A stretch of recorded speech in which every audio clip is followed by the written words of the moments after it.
How is everyone doing? And welcome to the Stat Room. Ladies and gentlemen, I am VonnTheStatman. You can follow me on Twitter at VonnTheStatman. And guys, check out my website, VonnTheStatman.com.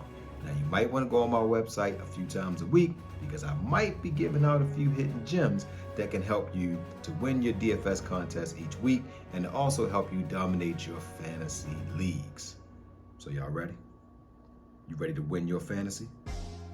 Welcome back, everyone, and welcome to the Stat Room. All right, ladies and gentlemen, so we're going to break down this 4-game slate. Now, 4-game slates, guys, remember, we can attack the unlimited entry GPPs because you have less players that you're going against. Remember, each team has 5 starters, so you already know that each game you got 10 players, so that'll be 40 players total. When you add each team will run at least 8 or 9 players. That means you'll be going up against maybe 60 players. So today, your odds of getting 9 out of 60 correct are very high.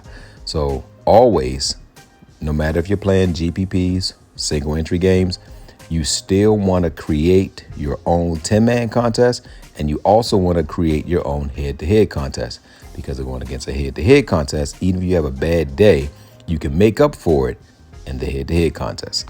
All right, guys, so let's get right into it, guys. So today I'm going to break down the shooting guard position. And we got Harden on tap first. And Harden actually is coming off a pretty bad game against Portland. On the road, he should do well.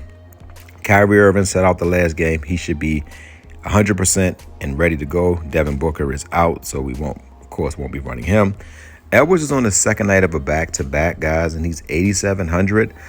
Against Toronto, they don't really play defense, but I think you can get a better option in the 8,000 range. Jaylen Brown is a game-time decision, so we'll check back to see if he's going to actually suit up. Poole, in this matchup, I'm not a fan of Poole in this matchup. I think that it will be Klay Thompson. He has the better matchup in Boston, and he typically does well against Boston. So if you're going to pick somebody in the 7 to 7-6 range, go with Klay Thompson. Then you have Miles Bridges. He's coming off of back-to-back 40-point performances. So against Brooklyn, can he do 3? Yes, but has he done 3 all year? No. So if you want to gamble, you can. But I think Trent is a better option. So I like Trent against Minnesota. Anunoby had a rare off game in the last game. If you look at his performance, he only had 14 fantasy points. He typically is a consistent 30 to 35 point fantasy point scorer. So I would say he would bounce back. Now, Simons, I like him, but with Damian Lillard being the starting point guard, Simons typically doesn't get enough shots. Like if you look at his shot chart, he has 14 points, 20 points, 21 points. And we'll just look to see how many shots. He took 12 shots.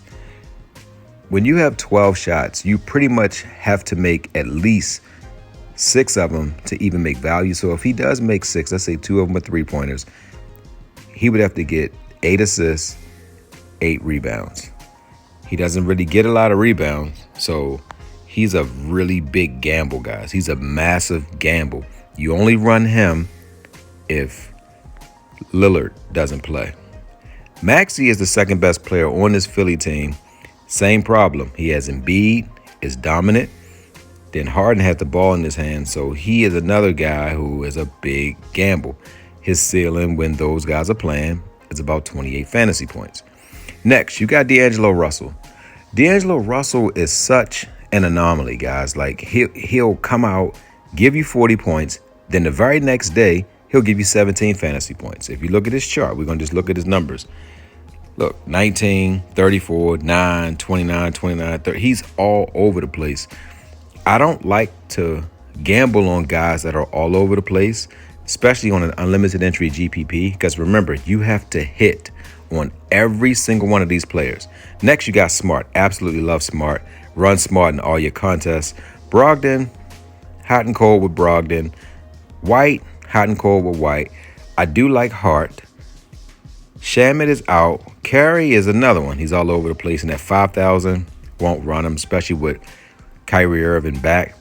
DiVincenzo actually is a baller, guys. Like, I like this guy. If he gets 20 to 25 minutes, I can see him getting 25 fantasy points. I do like Damian Lee.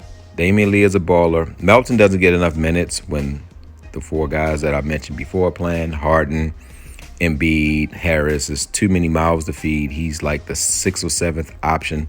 So for 4-8, you can go with someone like Washington. He's a decent play. Joe Harris is someone that you should consider today. He typically does well when Kyrie's playing. Thompson is not going to play today, so don't run him. Pritchard is not going to get the minutes. Sharp is not going to get the minutes. Sumner is not going to get the minutes. Watanabe is leading the NBA in three-point field goal percentage, and he had 0 points in his last outing. I say he bounces back with a 20-point performance. Moody won't get enough minutes. I like Gary Payton, but I don't know how many minutes he's getting. Getting about 17 minutes. That's not bad for a guy that's 3'7". Flynn will probably not get enough minutes. And that's it, guys. So, guys, you want to win your fantasy? Start these players. Made it this far, hit that like button, hit that share button, and subscribe to my channel. You want to win your fantasy? You better start point guard smart. You want to know why? Well, he plays extremely well against carry, and he's on 40-point watch. So if you want to win your fantasy, start smart. You want to win your fantasy? You better start shooting guard Thompson. You want to know why? Well, he's on 40-point watch, and he will make 5 or more three-pointers in this contest. So if you want to win your fantasy, start Thompson.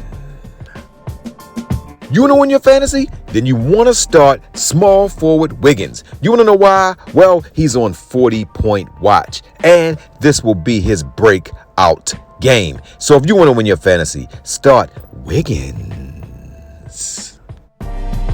You want to win your fantasy? Start power forward Anderson. You want to know why? Well, he's on 35-point watch. So if you want to win your fantasy, start Anderson. You want to win your fantasy? Start center Claxton. You want to know why? He's on double-double watch, and he will get 4 blocks and end up with 40 fantasy points. So if you want to win your fantasy, start Claxton. And my word for today is leverage. Ladies and gentlemen, this is how you know you have leverage. Leverage helps you when you're negotiating contracts or if you're trying to get a raise at your job. Let's say you work at Home Depot. The way you gain leverage to negotiate your contract, let's say you work in the electrical aisle. What you do is you write down every piece of electrical equipment that you sell and write down each day how many hours you worked. So then when you go in to negotiate your contract, you can say, hey, I sold this amount of electrical equipment, so I want to go from this amount of money to that amount of money, and they won't be able to argue with you if you use leverage. Then you can say, hey, I haven't been late. I've only taken 25-minute lunch breaks. I get here 5 minutes before, and when you go in there and you ask for a $4 raise, you'll get it because you have leverage. So ladies and gentlemen, whenever you're negotiating a contract, make sure you have leverage so it can work in your favor. Love you guys.